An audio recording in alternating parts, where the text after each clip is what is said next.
Good evening, everyone. Welcome to Wellness Together, Wellness Through Mindfulness. My name is Alan Donsky. I'll be the moderator for this evening, and really looking forward to part two of Leslie Ellestad's Deepening Your Meditation Practice. Some of you are familiar with Wellness Through Mindfulness, but I'll just go over some details of who we are and what we do. We started a group in 2015, and this was the purpose to bring mindfulness in a secular fashion available to a very wide audience. We've just come back from doing a lot of it online for a couple of years through the public library, and since April we've been here at the Shaganappi Community Center again. This is the last meeting we have for this year until we'll start up again in September. The purpose of the group is to offer people mindfulness through various lenses, various kinds of teachers, related teachings and understandings, to enrich our experiences and how we live in the world and how we relate to ourselves and others.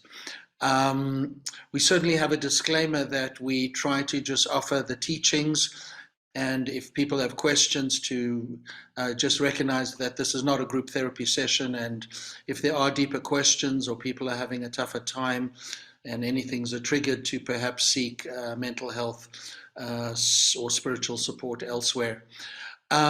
We of course welcome questions, and we welcome if you aren't registered, this is your first time, you heard about it through a friend, please register your email online.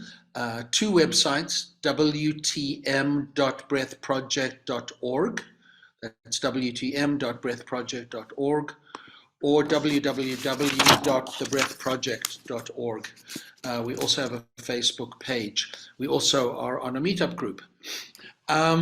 We welcome donations. None of the speakers or moderators are paid, but we do have expenses for the hall and the upkeep of the website.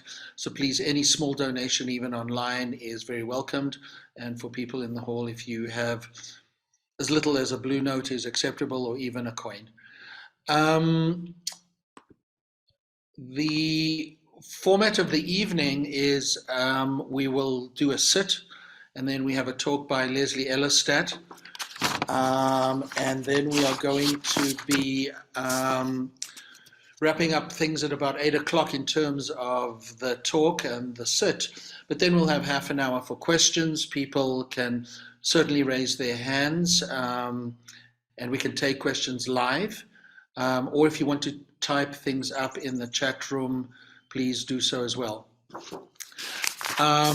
It's my pleasure to introduce Leslie, who began her meditation practice in 1998. She's been a family doc for many, many years, for 3.5 decades, recently retired. And like many of us, she has been able to cobble together a meaningful life, which is really what everyone is after anyway. And so she is a grandmother. She loves being outdoors. She is a yoga teacher, and she's deeply invested in the traditions of yoga, which is a meditation practice, and also mindfulness. She has integrated 3 different traditions, that is including the Tibetan meditation traditions, insight meditation or Vipassana, and secular meditation. She's deeply interested in trainings, neurobiology, and also the psychology of all of this. And she's also had opportunities to continue to teach at Yoga MCC, which for those of us in Calgary know, the Mardeloo place, as everybody knows it at. Recent retirement has allowed Leslie to have opportunities for simplicity and ease in her daily life. And this is supporting her interests in practice. And that's a beautiful lead-in, as Leslie will be helping us this evening. And the topic tonight is part 2 of Deepening Mindfulness Meditation Practice. And the description is, in the second half of a 2-part series on meditation skills, we're going to learn how to deepen our capacity to calm our minds and relax our bodies. A calm mind and relaxed body supports us on our path to greater happiness and freedom. More skillful speech and action become possible, helping both ourselves and others. And as always, thank you, Leslie. It's a pleasure to introduce you this evening.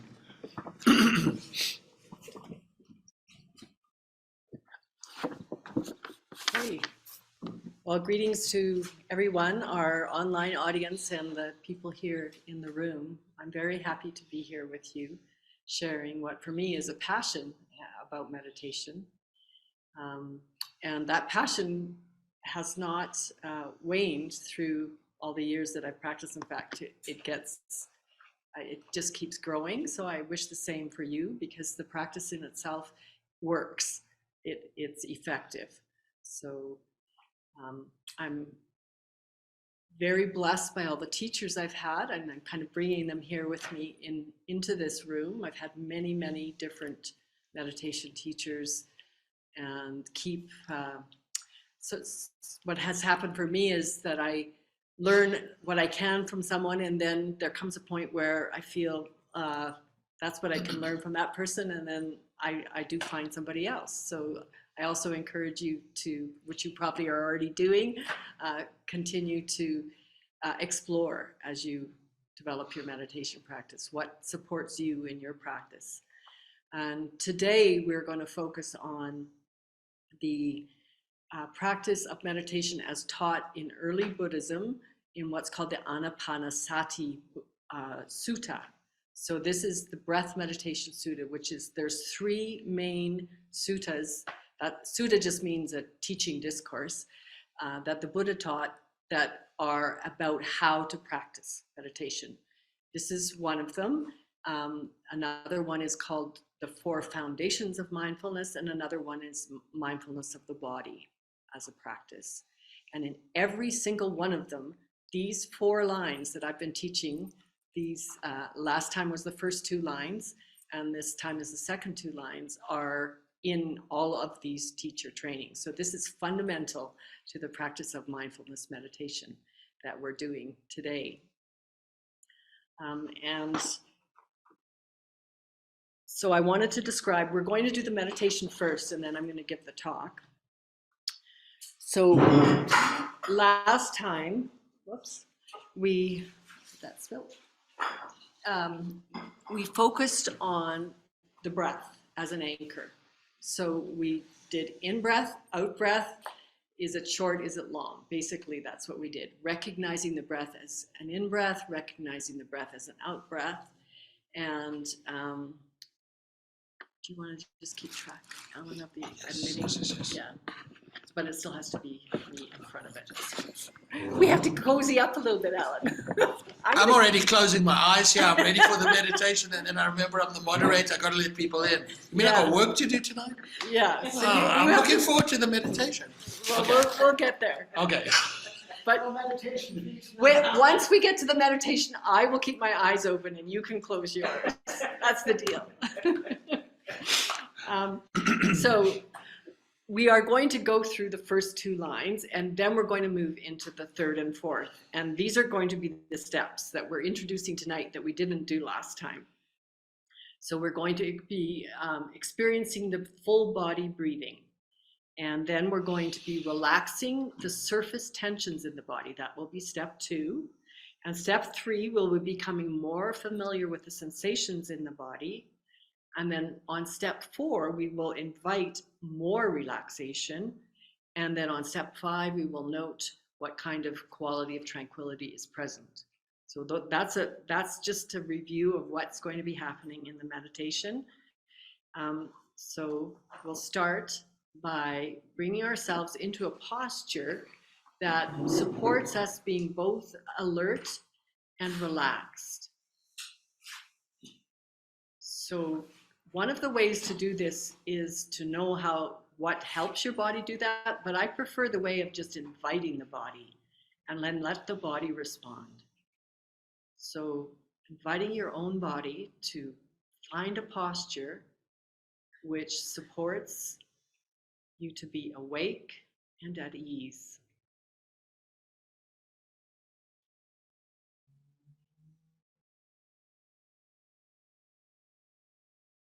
And what most people find is that feeling the ground through the bottom of their feet, the seat underneath them, supporting them, stabilizes the body. And then sensing the spine as upright,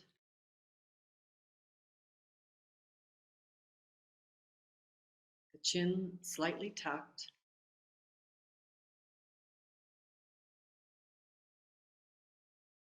shoulders open,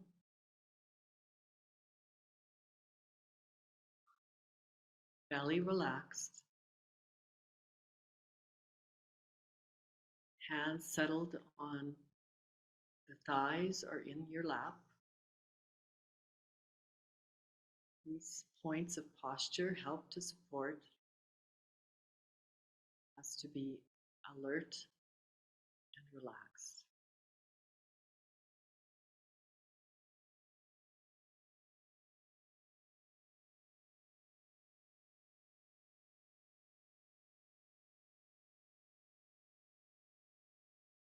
And then as we begin our practice, renewing our sense of valuing our practice, that we're here because we like meditating, we value it, we think it's worthwhile.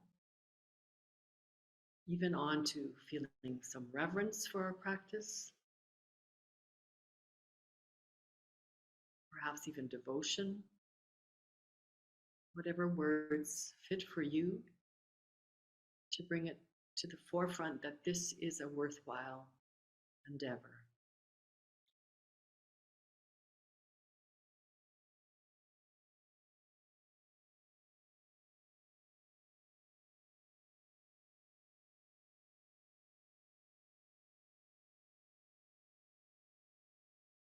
And then bringing attention to the breath.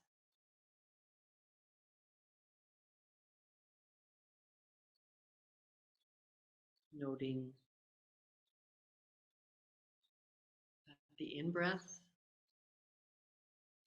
is followed by the out-breath.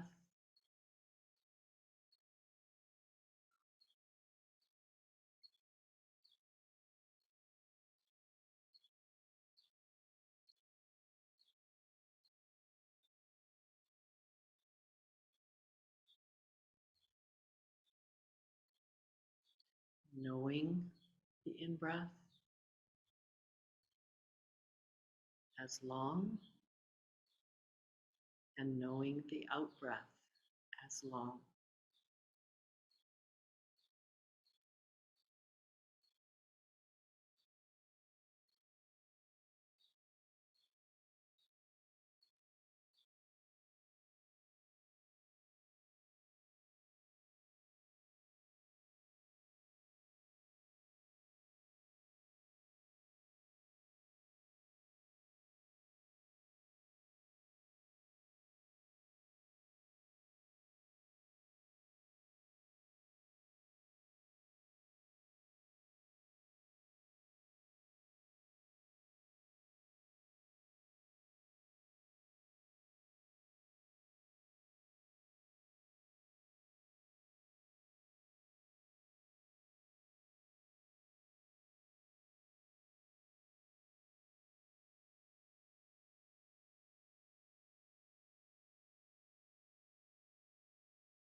And as the breath settles, noting the in-breath maybe becoming shorter, out-breath short.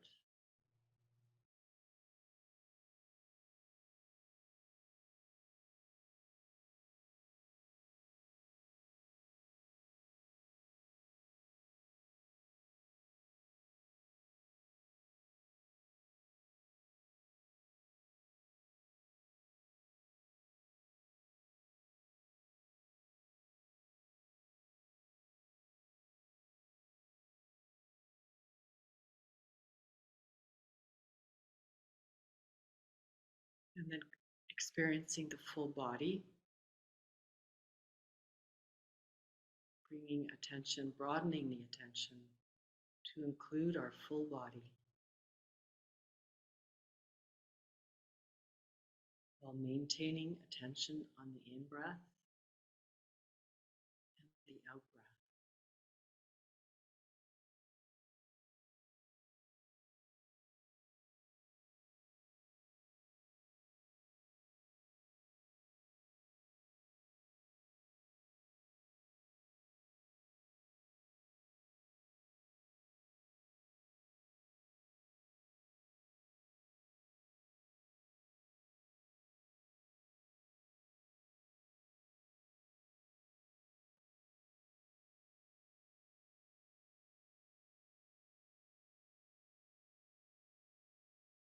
Sensing that the full body is breathing.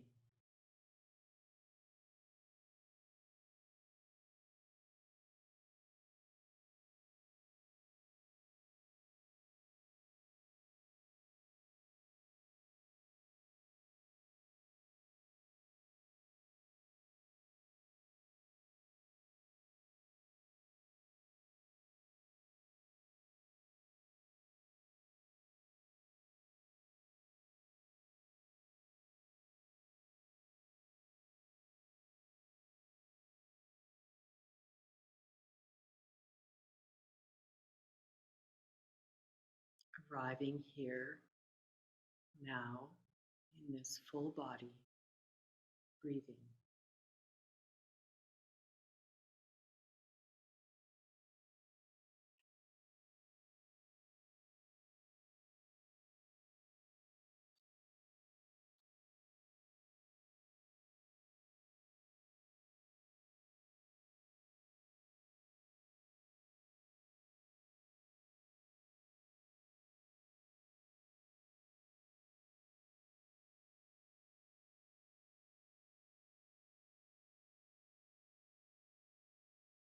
Now doing a light body scan to support the relaxation of any what you might call surface tension. Not deeply held tensions, but surface tensions. So starting at the top of the head, just a gentle invitation for relaxation.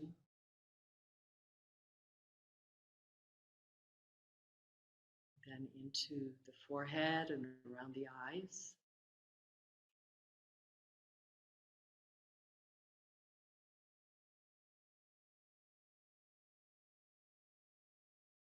And the cheeks and around the mouth.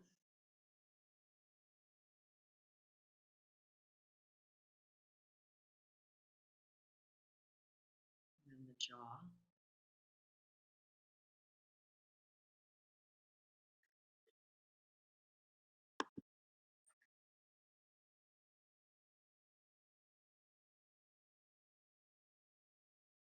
And including the sides of the head where the ears are.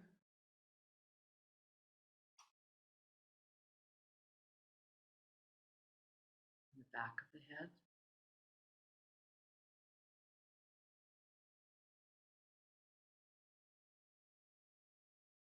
And now into the neck, the throat.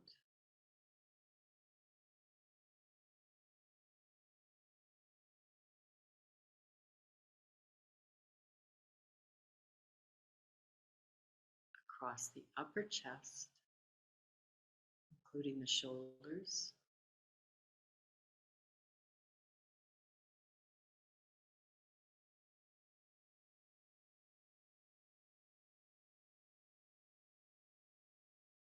And then into the middle chest, including the upper arms.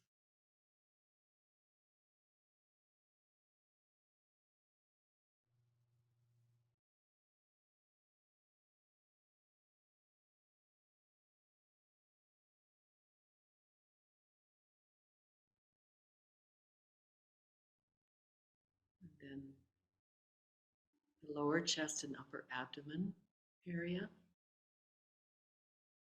And further down in the arms, the elbows.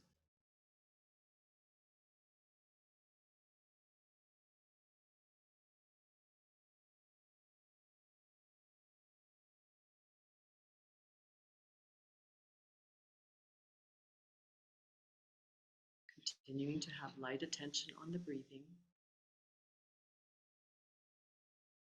And then down into the belly and the forearms.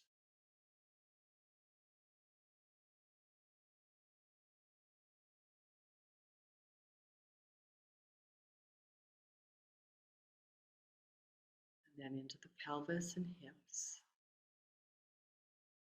including the wrists.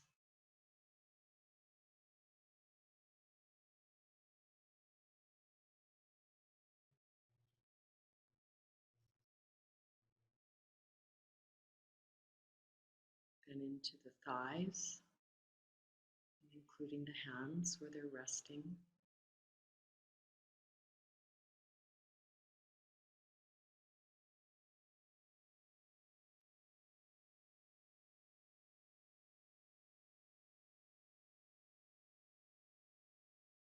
The knees and the lower legs.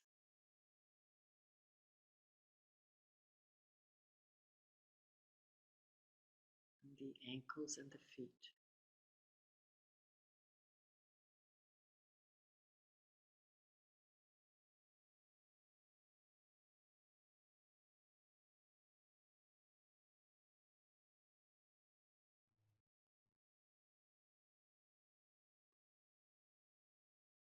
And then returning to the whole body breathing.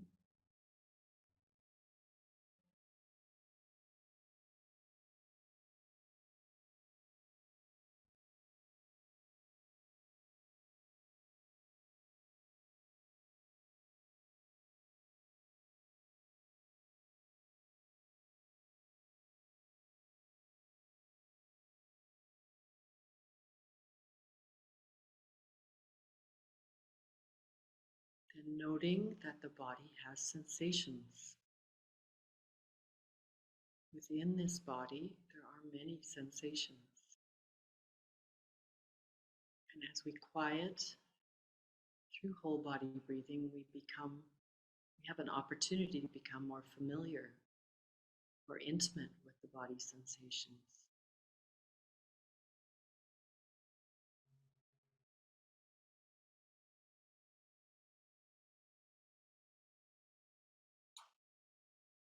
Keeping attention on the whole body breathing, invite your experience to include the body sensations.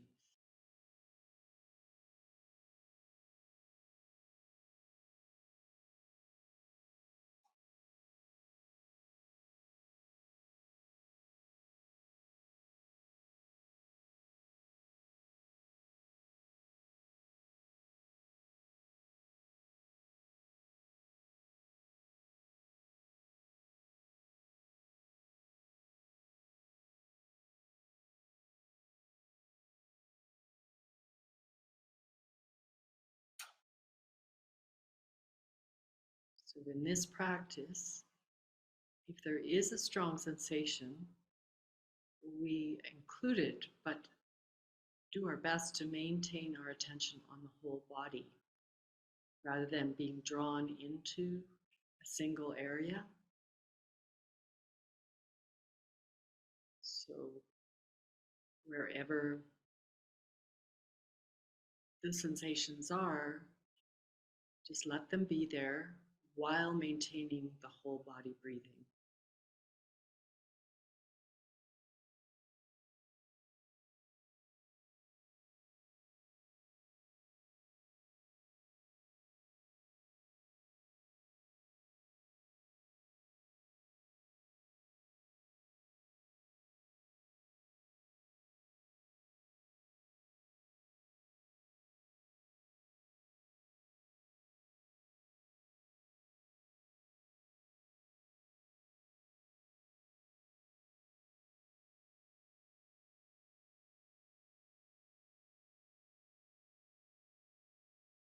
It can be helpful to check in with our posture, see if we are still in a posture that supports us,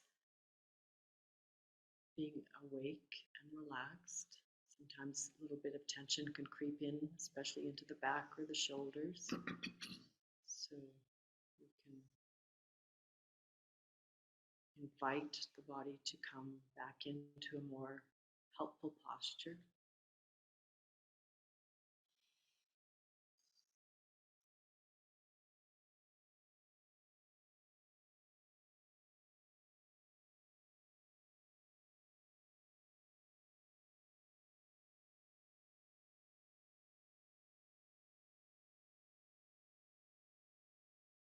And as usual, if we get distracted, we just come back to the practice that we are doing, the whole body breathing.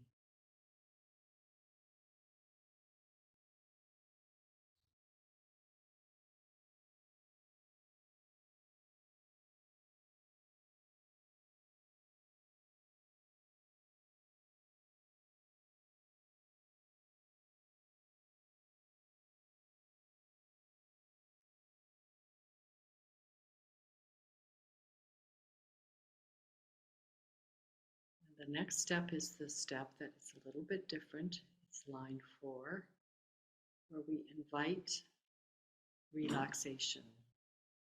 This is different than the body scan. It's just a skillful level of effort, nuanced level of effort to support the practice by inviting a little bit more relaxation in the whole body as we continue having our attention on the whole body breathing. Just a kind, peaceful invitation.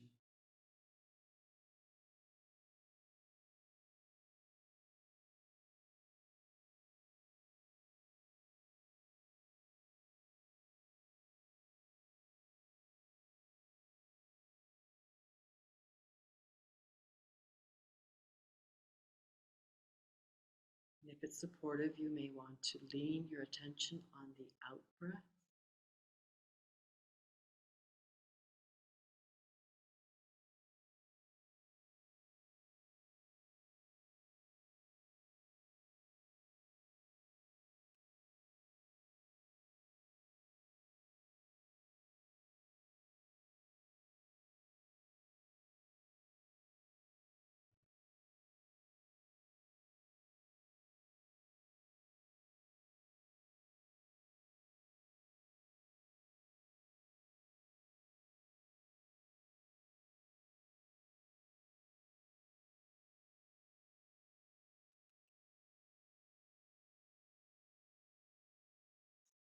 And then for the last part of the meditation,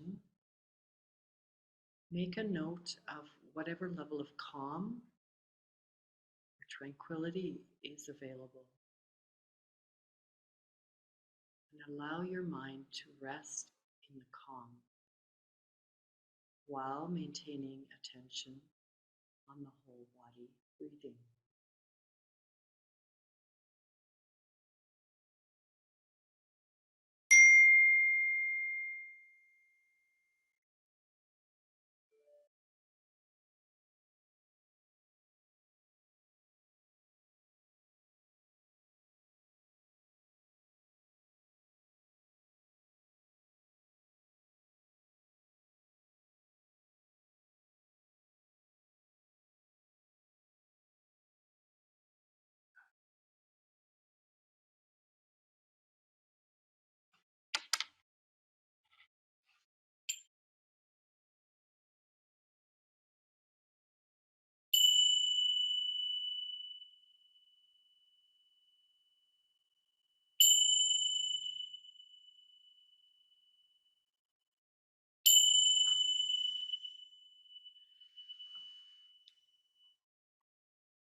And then come out of meditation, your sits slowly, no sudden moves.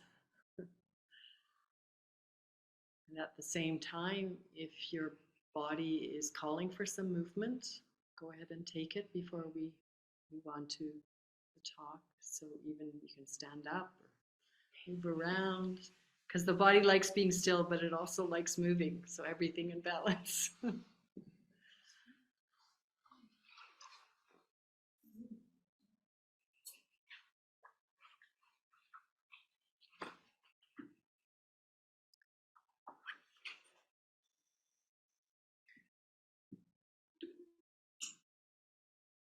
So even though the instructions are very simple, they're also endlessly intricate and delicate and fascinating. So I think I mentioned last time, I took a course on this sutta over the last 8 months from a very experienced meditation teacher. And it was an online course. And the beauty of the course for me was the detail. I had never had such detailed instructions. And suddenly I realized that there was so much more to go into. It's maybe like an electron microscope. The more you go into something, the more you see. So that's why I wanted to share it with you, because I really enjoyed it. So I thought I would read the first 4 lines. So this is a 16-line teaching, and they're in tetrads, or 4 lines together. So I'm only covering the first 4 lines. So maybe next year I'll do the next 4. We'll see what happens. Breathing in long, one knows I am breathing in long. Breathing out long, one knows I am breathing out long. Breathing in short, one knows I am breathing out short. Or breathing in short. Breathing out short, one knows I am breathing out short. So we covered that instruction last time. And then the next 2 lines are, one trains breathing in, I experience the whole body. One trains breathing out, I experience the whole body. And then line 4, one trains breathing in, I calm the bodily formation. And one trains breathing out, I calm the bodily formation. So that's what we did today, those line 3 and line 4. And I want to basically show that this instruction that paying attention to the whole body is not particular to the Buddhist tradition. So I found a poem that is from the Sufi tradition, and it's they're very pithy poems often. It's 3 lines. It says, bring all of yourself to the door, to his door. Bring only a part and you've brought nothing at all. And this is by Sanai, who I'd never heard of, but apparently preceded Rumi as a Sufi poet. And I'd like to make a note that I debated whether to say her, but I stuck with the translation here, bring all of yourself to his door. And then, of course, I debated whether to even say that, because in Buddhism there is no God, but really what is being represented by God is eternal presence, you could call it. And I have read it as it is because I'm also going to, at the end of the talk, read the commentary from the writer who arranged this anthology that I'm quoting from. So this short poem tells us about how important the body is for spiritual practice. The development that we do necessarily involves our body. And you may have heard this from many other teachers, but this is particularly what we're focusing on tonight, is how and why the body is so important for spiritual practice. So first of all, it's important to notice that the body is not just the physical body. After all, a corpse is a physical body. But a corpse, we know, if anyone's ever seen a corpse, which probably everybody has, whether it's just a fly corpse or a human corpse. I know there's some healthcare people here, so we know that there's a vast difference between a body that is alive, a body that is animated by life, and a corpse. And what is the essential difference? That a corpse cannot experience sensation. So we honor corpses, but we know that there is no possibility for a corpse to have an experience of a sensation.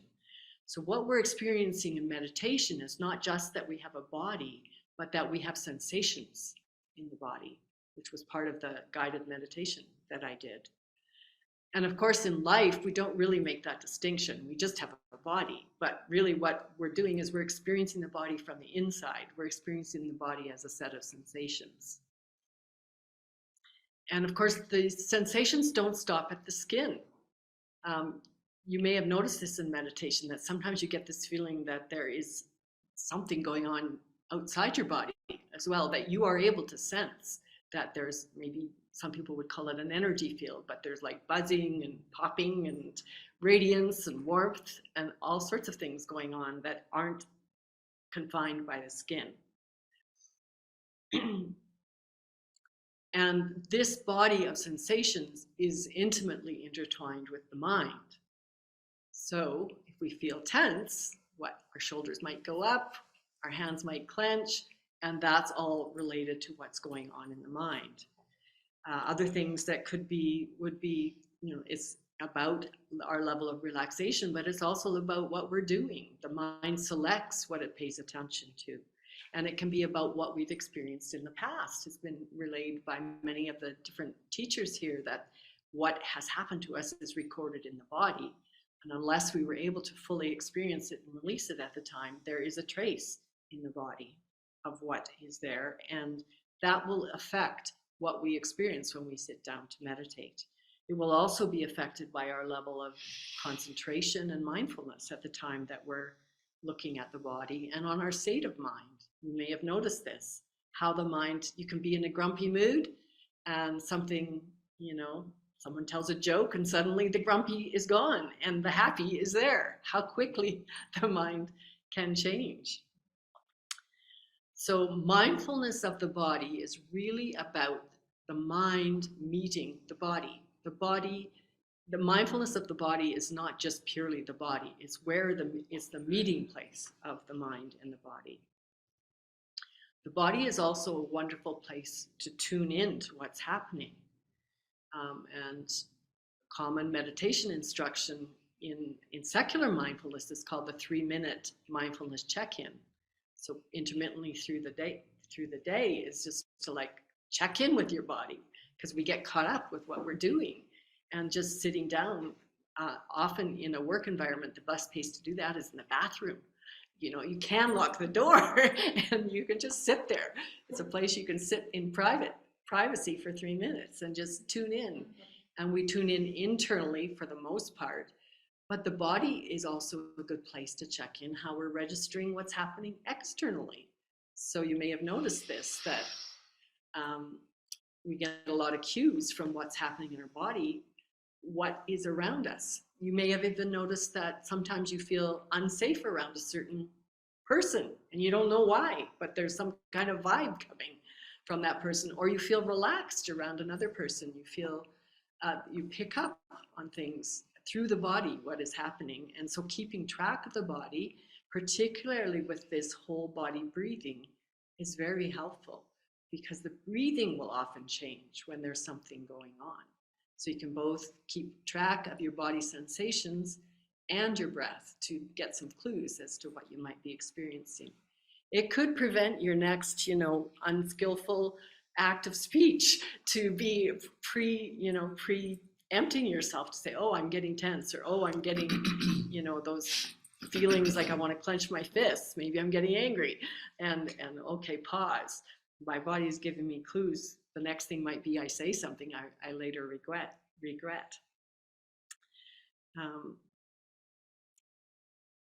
It can also be seen that the body breathing, the breath can be a beautiful companion to what's going on in our body. And you probably have experienced this. It's very commonly taught to breathe into our painful areas. When we're having pain, using the breath as a way to not get too caught up in the pain, not overwhelmed by the pain, but also not to be pushing it away or suppressing it. So have this beautiful balance between acceptance and enough space in the mind and the body that we're able to cope with it, we're able to be present with it. So the breath as a friend to our body experience. And I also wanted to think, I thought of this while I was preparing the talk, is we also maybe can use this whole body breathing to also enhance our ability to stay present in happy experiences. Sometimes we kind of skip over them and don't really let ourselves fully inhabit them. And staying in tune, oh, I'm actually happy right now. Let's see what it feels like if I do whole body breathing and really let myself rest in this feeling of happiness. It's an opportunity to enhance our spiritual growth, basically, to really let that part of our being expand and be more fully available to us.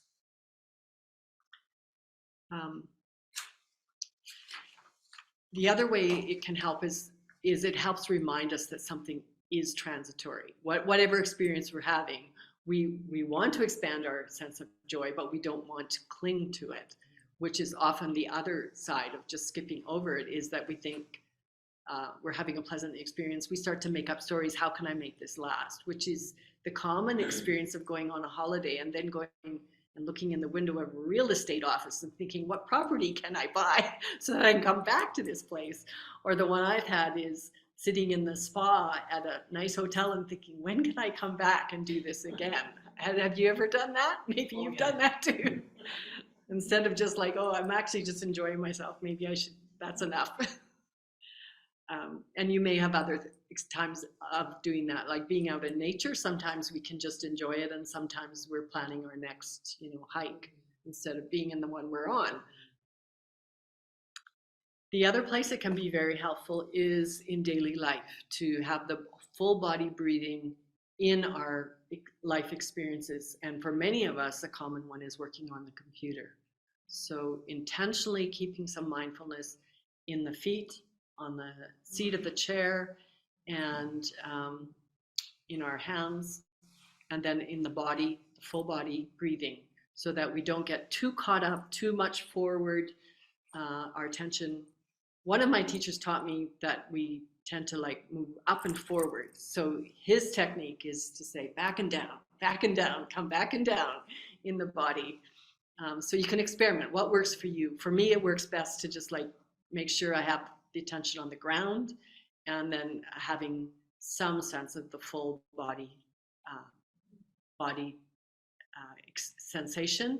And I am going to work on including my breath a little bit more. I've tended to be more like I pay attention to the body, but now that I've prepared this talk, I'm like, oh, actually, I'm not using the full tool here, that including my breath more in the full body experience could be helpful.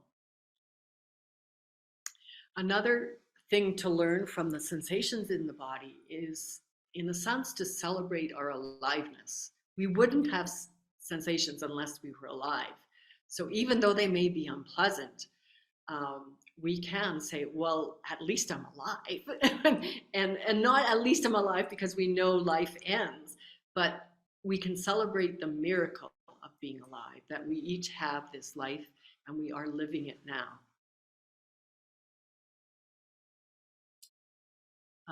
It's also a useful experiment to notice when we aren't in our body. So to notice when we tend to jump out and forward. A common one is when we're talking to other people, that we kind of let go of our inside and move out towards being with the other person.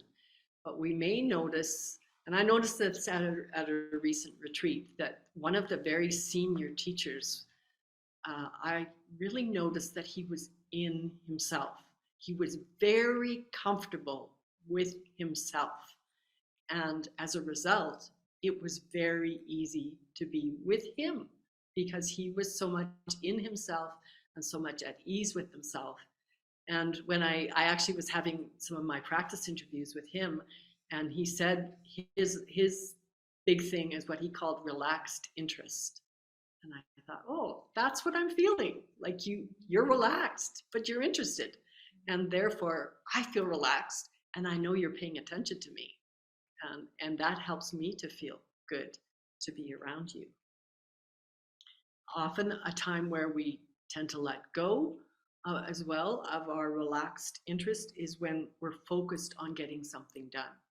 So this is a time when we can use our full body meditation to monitor and then give ourselves feedback as to how to let go of any, like I said, effort tends to introduce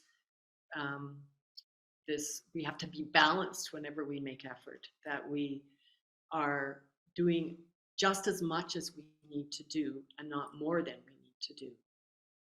It's interesting to note that the brain uses, or the nervous system uses 40% of our energy.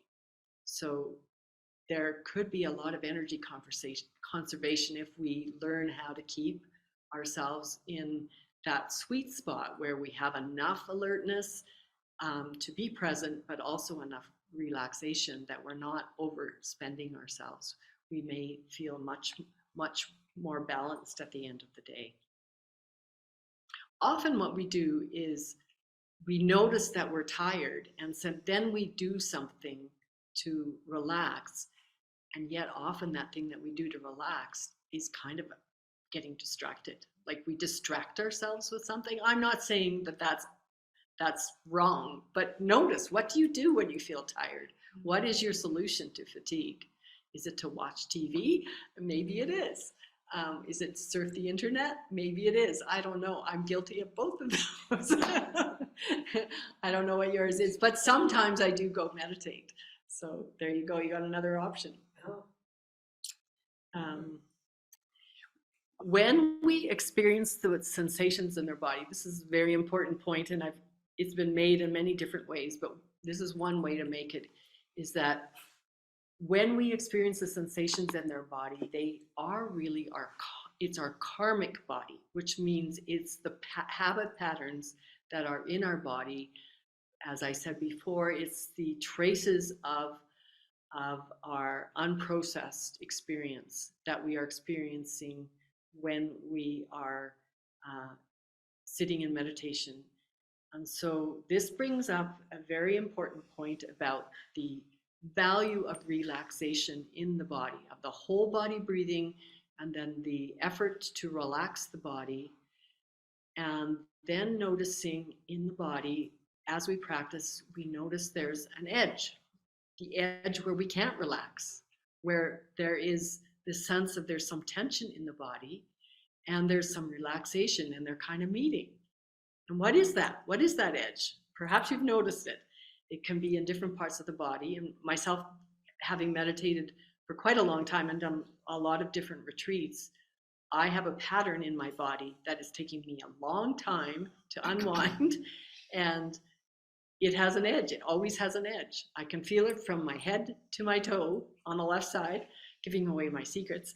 And that edge is met through my breath meditation. It comes to the edge of that pattern. I am able to hold it with the breath meditation, and where those two parts of myself are meeting is where I'm growing. That's my growth edge. That's the edge where my mindfulness, my loving kindness, perhaps in other practices, is meeting what I haven't let go of yet.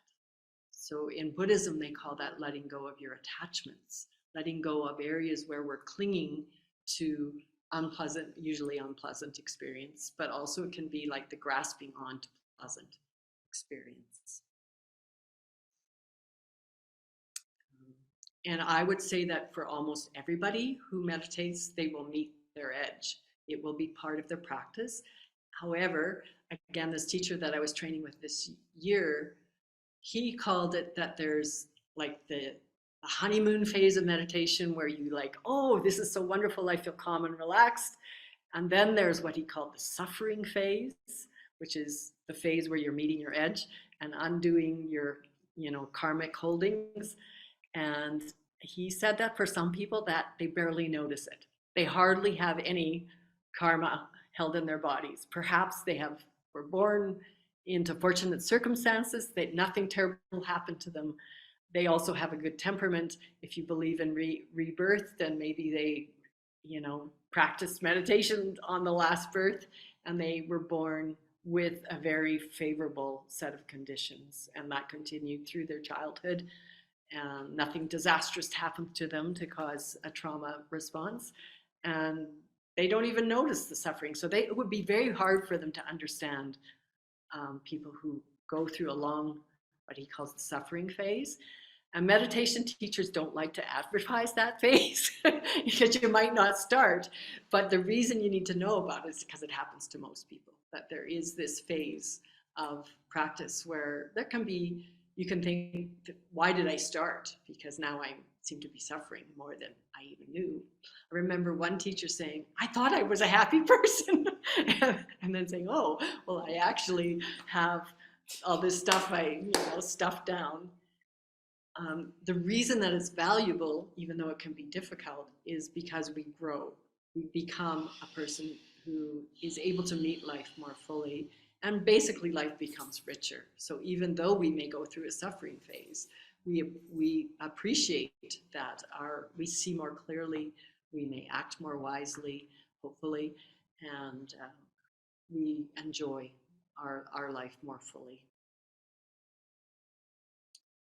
This was a point that was brought up by one of the speakers I was listening to in preparing for the talk. He noted, and I'm curious in the question and answer if you have any comments on it, that our karmic body is also affected by the language that we speak. And some of you have lived in other countries and may have a comment on that. But most of us, with the way the world is global now, will have been exposed to people who speak other languages and even been in cultures where everyone else is speaking in a language other than English. And languages affect the way our faces look. So because people who speak different languages, or even speak English but speak them with a different accent, it uses different muscles. And so karma is partly the language you speak. Yeah. I'm going to speak a little bit personally. My daughter lives in Norway, and I definitely noticed that there. They really bring their mouth out and they project their words. And I remember listening to this swimming teacher for my 6-month-old baby. I was like, wow, she's so powerful, just the way the words came out of her mouth. And maybe that was partly her personality, but it's also the language and maybe the dialect. The local area was an area where that's the way they speak. And so when we get to the Q&A, I want to hear what you have to say about that. I'm curious about your own observations.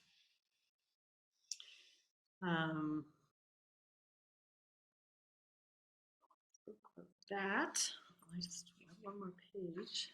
Oh, yes. Keep track of time here so I don't get us out of balance. So in this tradition, there's also a practice called the four elements in this tradition, but in other Buddhist traditions, they call it the 5 elements. And this is a way of describing our body sensations. So you may know these as the earth, water, fire, air, and the 5th one in the Tibetan tradition is space. So these elements are ways of describing. In the case of earth, it's hardness and softness. In the case of water, it's fluidity and cohesiveness. Fire is about temperature, warmth versus cold or cool. And air is about movement versus stillness. Or even stuckness, and all of that is contained within space. So I wanted to bring up that because it is a body practice. It's a way of describing the elements.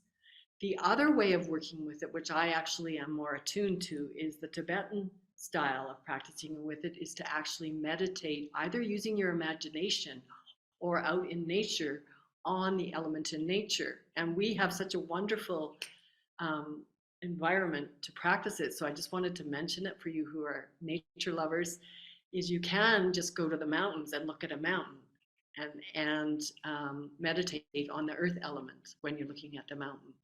See the solidity, see the stability, feel the solidness, feel the immensity of that earth element, and then close your eyes and feel it in yourself. And it can be a very intuitive way to cultivate, for example, with earth element, your own capacity for stability, your own capacity for steadiness. Same with sitting beside a body of water, a still body of water or flowing body of water. Just look at the water, take it in, and then meditate. Close your eyes on your own capacity for fluidity, for cohesiveness, and for fire. Of course, the sun on our shoulders. We probably intuitively have really enjoyed, especially on a cold winter day when you're out skiing. That's warm on my shoulders. I'm just going to let that come in and feel the beauty of the warmth or the beauty of the coolness on a hot day. Often the contrasts are what we notice. You can combine them with a warm bath. And then air, I've meditated on just like in a wind, just going out and feeling the wind and feeling the movement of the wind can be such a beautiful experience. Or in contrast, one of my most, I just felt like I was in heaven, let me put it that way, was on a day where I was actually with my daughter in Norway, and I got the night off, like I was the babysitter, but I got the night off, or the nanny, and the air was perfectly still. There is something very magical about perfectly still air. And I just I don't know, I just went into this transcendental state, and I had my iPhone, every 6 feet, I took a picture, because every plant, every vista, this was in the mountains in Norway, was beautiful. And it was just jumping out at me as this is God, if you like that word, in these things. It was like I was in love with every object. And I have posted them on those pictures, and they mean a lot to me, but I don't think they win any prizes. It was just that the way I felt at the time I took them. So as you can tell, I'm kind of passionate about the element because I do love being outside. And the last one is particularly wonderful for Calgarians, it's space. Have you noticed you go away from Calgary and come back? What's the first thing you notice? The sky, that space. Yeah. Fly in the prairies. Yeah. We have something special here. And one of the places, you may have done this yourself, is to go to Nose Hill. And you can go up to the hill where you can see the mountains. So there you've got sky, big space, and the mountains. And the practice of sky gazing is from the Tibetan tradition, and you just let yourself absorb into the sky. Just sense the sky externally and then let it absorb into oneself and just feel the spaciousness as a part of an expression of ourselves. And these elements are helpful for all the qualities they bring into our meditation practice, but also to remind us of our interconnectedness, that we are part of nature. And this is very valuable so that we don't it's another way to let go of our self-concern, in essence, to accept our transience on the earth, that we are as well ashes to ashes, dust to dust, I guess is the Christian expression that most of us have been exposed to, and also to really value our natural world, which we are being so clearly reminded of with the forest fires, with the wildfires and the smoke and all of the consequences of what we didn't know would happen. We did not know that just because we have the convenience of flying here and there and driving cars, that we would have a result. We didn't plan it that way. It's not that we're bad, it's just an outcome. And of course, it reminds us that we're all interconnected and that our actions have consequences.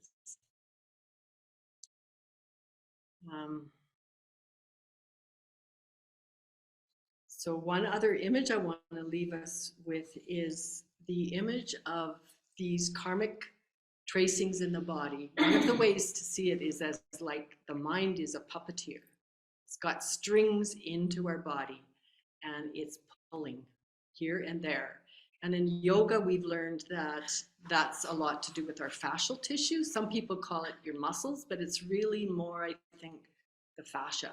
And if you've ever had an experience where part of your body is hurting and you go to a physiotherapist or a massage therapist, often what they're working with is your fascia. They're trying to massage it or poke holes in it, include your muscles as well, and get that to relax. And what happens in meditation is that when we cultivate this attention, loving kindness, the energies that we're cultivating in our body include all parts of our body where this tension is held.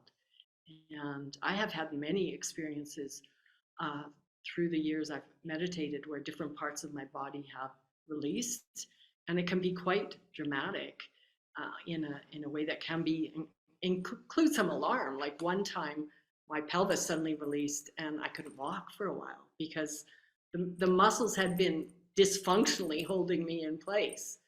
But then when the meditation penetrated into the tissues, it suddenly plunk, and the other muscles weren't strong enough to hold it all together. So I had to go through, this is a side effect of meditation warning. Your body comes, a few physiotherapy bills, but it's all worth it. Another time I couldn't open my jaw. So just, might be particularly me. I've held a lot of tension. Okay, so then the last little bit is I want to read a poem from this book, which I will show our online people. The cover. It's called The First Free Women. It's poems of the early Buddhist nuns, and it's in this tradition that I've been trained in, the Insight tradition. And it is an interpretation of the poems. There's been a lot of controversy in the tradition about the author is Matty Weingast, and what he did was not a translation, it's an interpretation of the poems. It's not a literal translation. But the poems are written by, believe it or not, even though you probably are aware that Buddhism became, the monastic tradition became very male, at the beginning there were many female practitioners. And each of them wrote a poem. So the poem is named by the nun who wrote it. So this one was written by Upasama, and it's called Calm. How do you cross the flood? You cross calmly, one step at a time, feeling for stones. How do you cross the flood, my heart? You cross calmly, one step at a time, or not at all. So I'm going to read it again. How do you cross the flood? You cross calmly, one step at a time, feeling the stones. How do you cross the flood, my heart? You cross calmly, one step at a time, or not at all.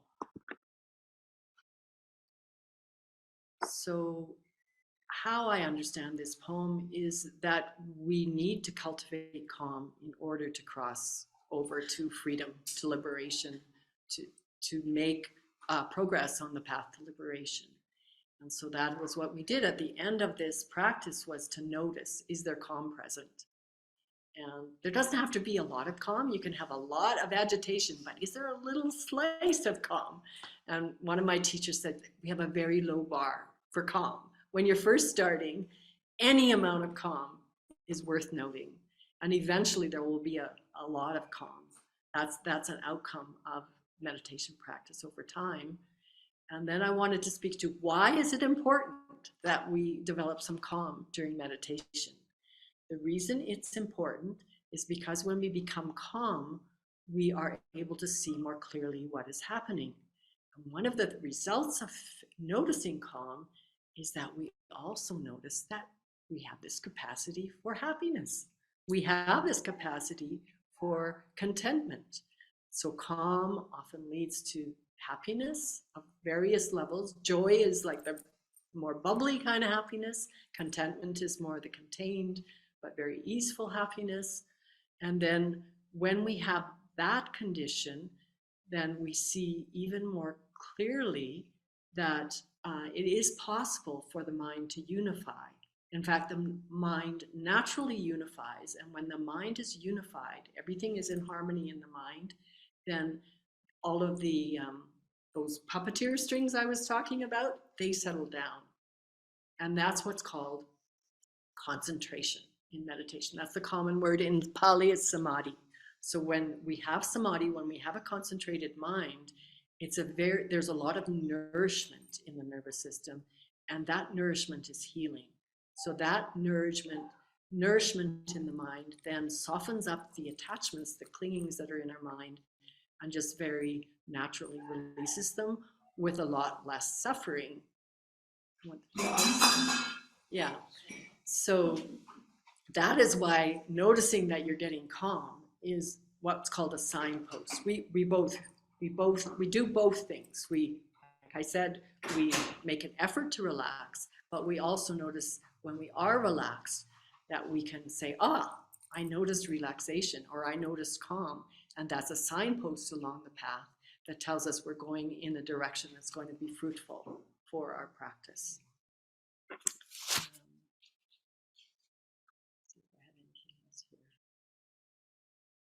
Yeah, so in case you're curious, what I've been talking about is contained, you can just type in Anapanasati Sutta.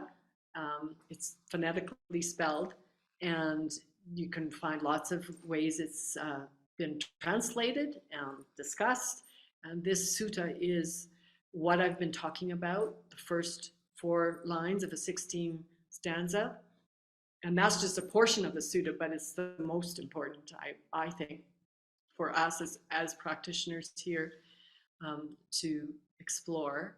And you are welcome to write me if you have questions through WTM to see if I can help you on your path to finding the tools you need to explore it further. I can say that I studied with the Insight Meditation Center, which is online. They have a lot of online meditations, and particularly might be useful to you to join them. They have a meditation at 7 a.m. in California, which is 8 a.m. our time. And so if you want support for your daily meditation practice, you can join them. From 8 to 8:30 they meditate, and then there's a little talk from 8:30 to 8:45. And Purdy has joined. You vouch for it? I really like it. Yeah. Okay. So that is the conclusion of my talk, and I'm happy to hear your experience, and to Alan's going to moderate the questions from the online people, but also if you want to report any of your experience or answer or ask any questions, I'll do my best to respond. Thank you very much, Leslie. That was a very a deep meditation, and a reminder that there are many doorways in. There is the mind, there's the breath, there's the body, the subtleties of it. There's that opening and the cohesion, and then coming into that samadhi state where there's the space that's sort of holding all of it. Nothing in particular is grabbing you. So you can still be with the breath, but you're still aware of the kids playing outside, or the plane overhead, or the feet on the floor. And there's this vast spaciousness that contains it. And the language issue, I'll just, is there anyone online who has a question? I'll just actually put this on, in case somebody raises a hand. I'm going to put this on gallery view just in case. Feel free to just raise your hand, or if there's a question, I'll make a comment and perhaps give people time to come up with a question or a comment. But in answer to your question about the value of language,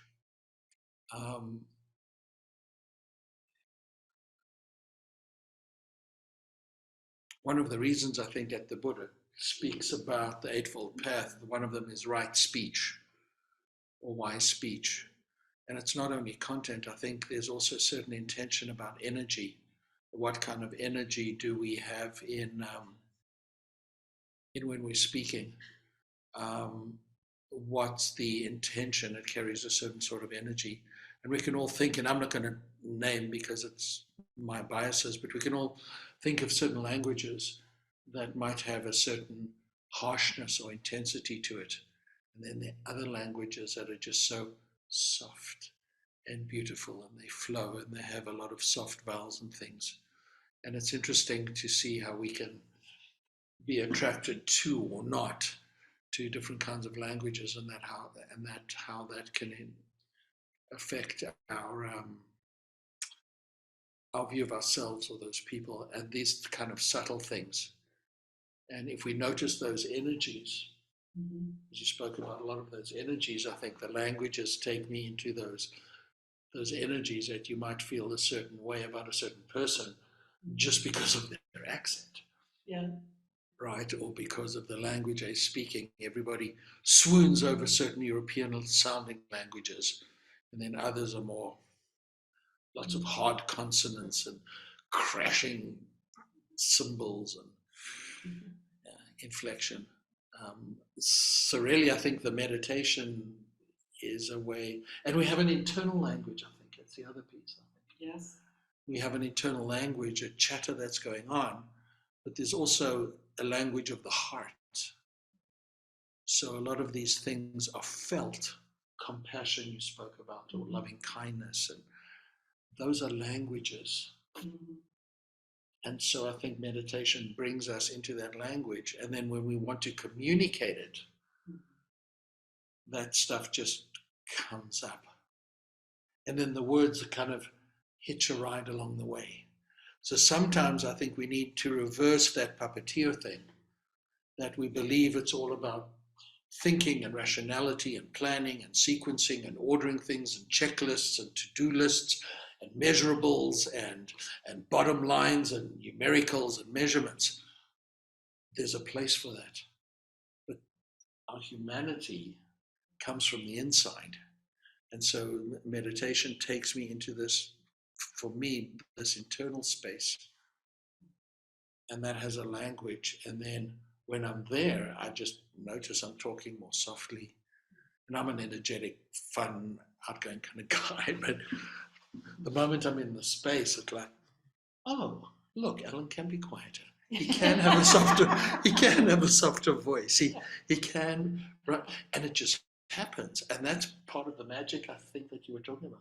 And so we have this meditation is calming down is just the first step. That just puts my hand on the door handle into all this interior space. And of course, it's when you calm, you just, okay. Anyway, so I'm still looking. The chat room is empty. There aren't any hands up. So maybe I'll go to the folks in the room. Any comments or thoughts about Leslie's question regarding language, or anything that came up in the sitting yourself, what you experienced, or afterwards in the very erudite talk? It covered a lot of territory there. Leslie was great. Yeah. Yes, please. So my question was doing the body scan. That I found that's so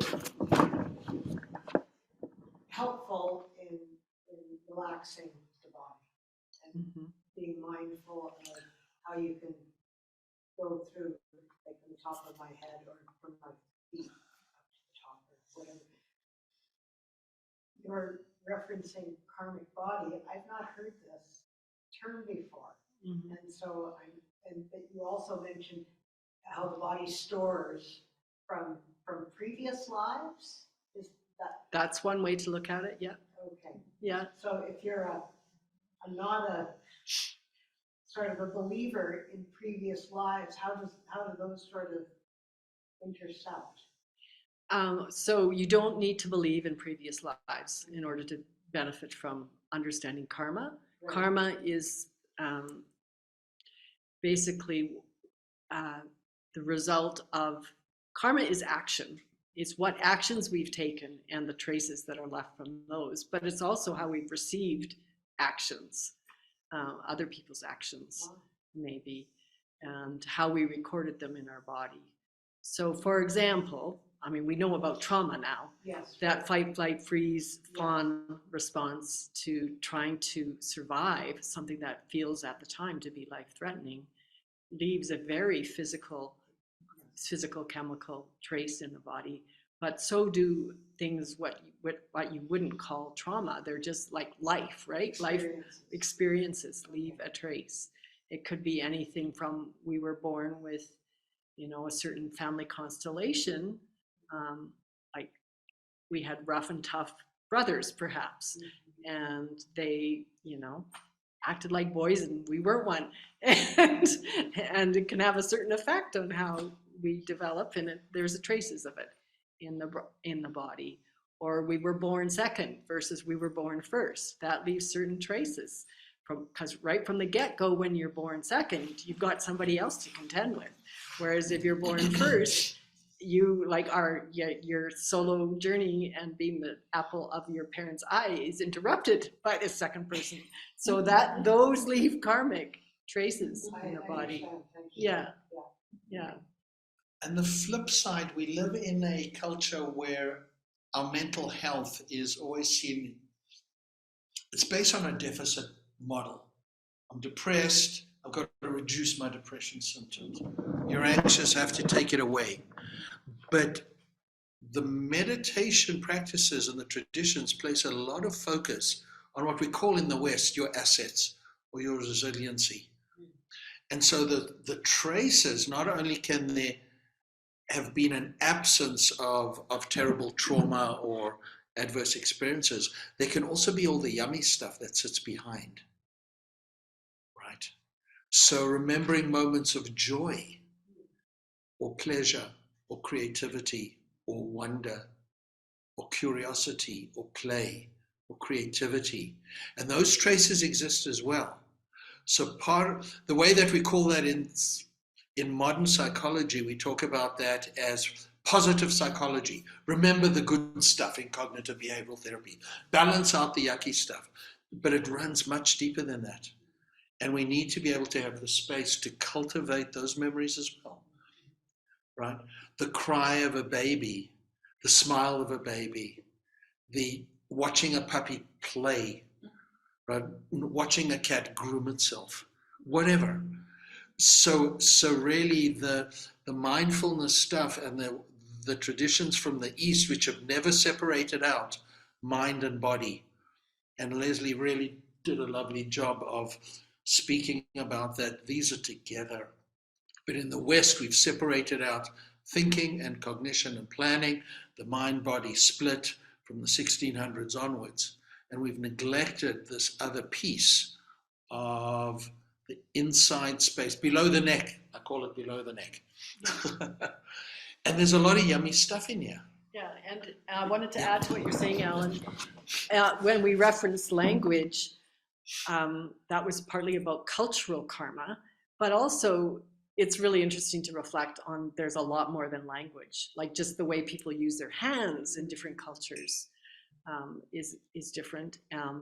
And I wanted to remark on one of the experiences I've had on retreat, which is that only one of the teachers I've had, well, two now, was French Canadian. But if you know French Canadians, they have a lot of joie de vivre. And this teacher was so different than the English. Everybody loved him. But he also had apparently a grandmother who was a lot of fun. And so he grew up with this grandmother who cultivated joy in him. And, that's karma. That's the karmic body. Like Alan said, I do have a negativity bias. Alan picked up on it. I talked about the dark side. But it's also the good things that you picked up. And we may have a lot of good things that we don't even know about ourselves. And it's only through other people commenting on them that, those things they do in school now, which is so clever to have people write down on Valentine's Day all the things they like about the other kids in the class.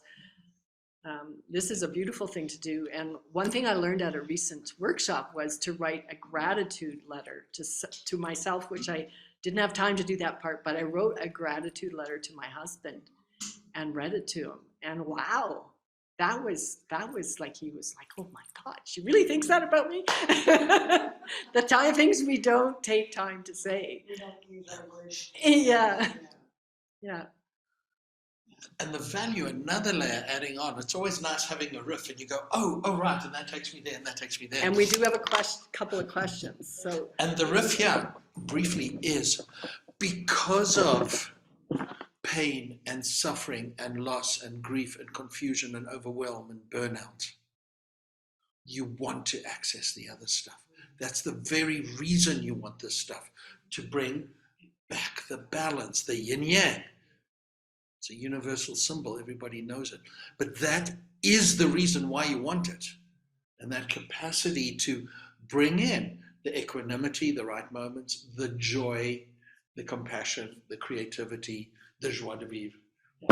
We have online, thank you. The question, I'll read it out. Regarding the language question, I grew up bilingual in Finnish, which is a calmly spoken, almost monotone, not very expressive language. While this may make Finns naturally calmer, the flip side may be that they/we tend to suppress difficult emotions and be more reserved. And then there's another comment. Oh, okay, yeah.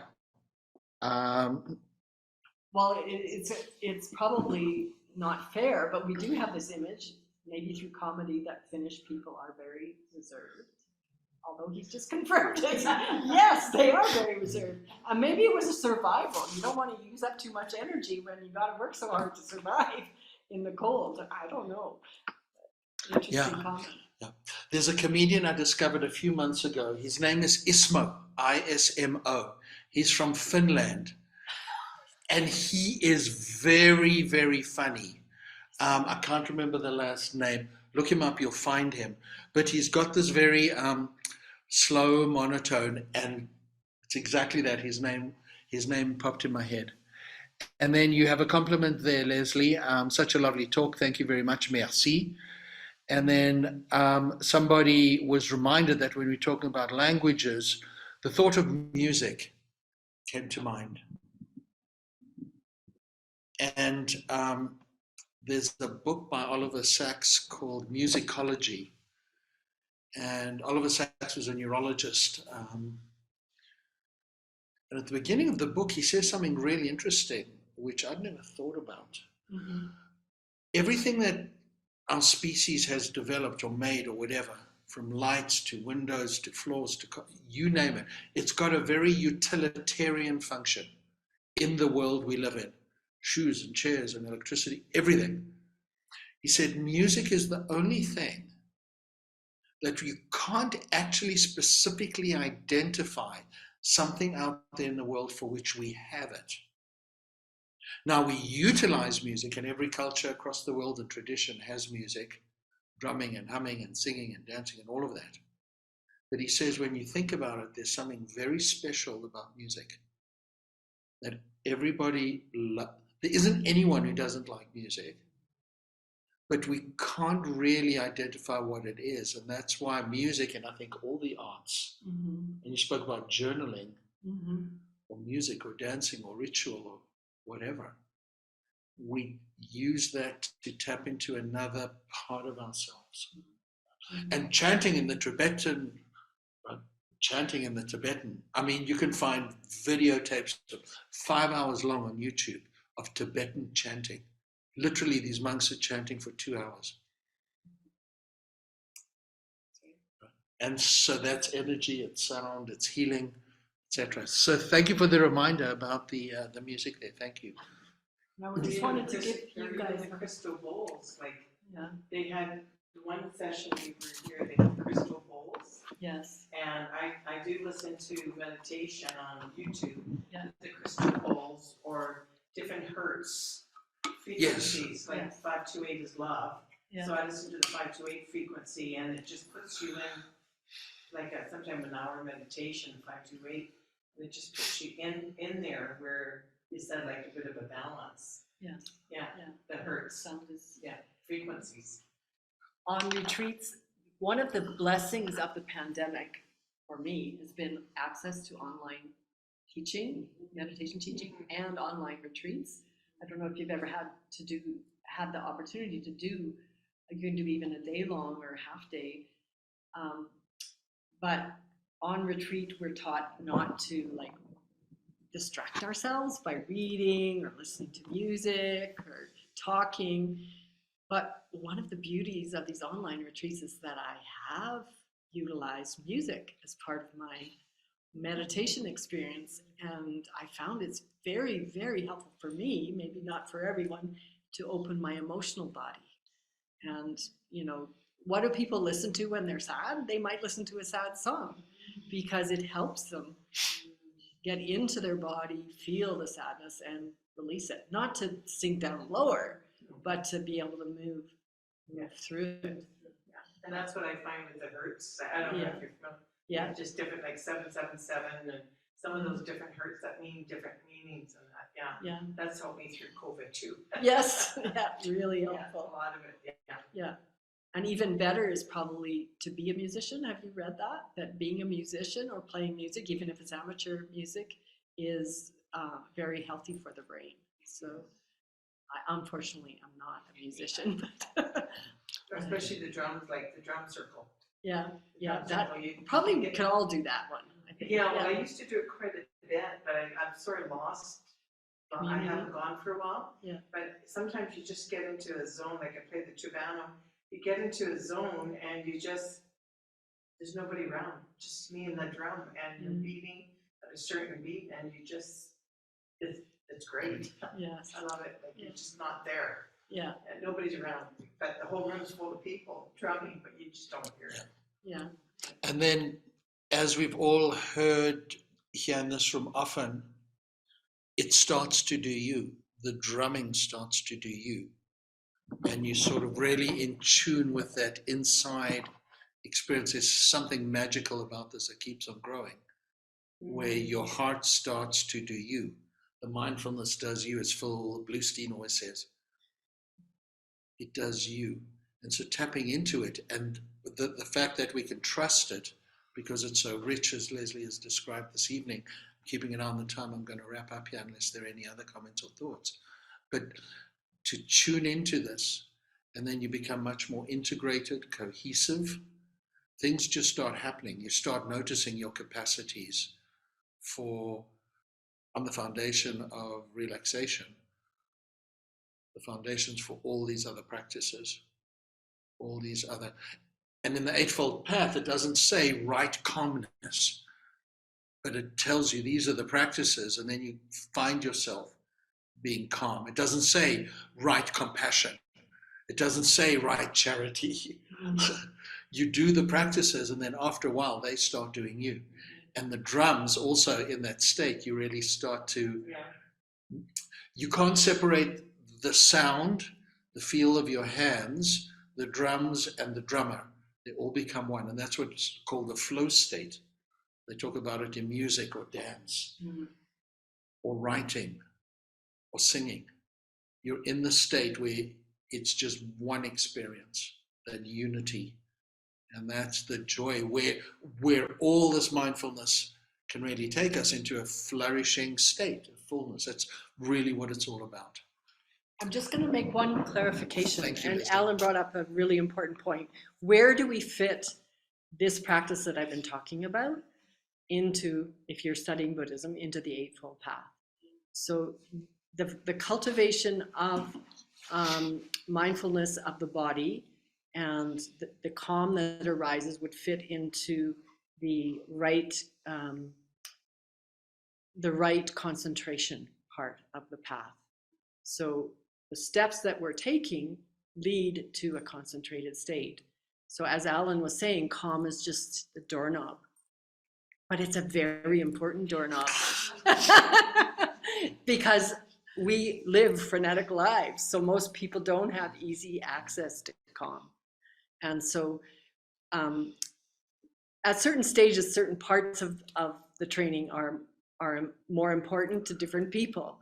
So if you're at the stage where you think, I really like the detail, I would highly recommend that you look at each of these steps because being able to break it down helps you get through the barriers that are preventing you from making progress. And we all have different barriers. So Alan notices that I have a negativity bias. So maybe he didn't do that on purpose, but I already know I do. So when he said, you've told me about it before. And so, you know, I know that I need to cultivate certain qualities because it brings me into better balance. And doing these practices in more detail really help you to see what portion of the path is going to be helpful for your particular set of circumstances. So Alan's going to wrap up. Thank you very much for everybody. Just a reminder, this is the last session for this year. I'm actually going to stop the recording now.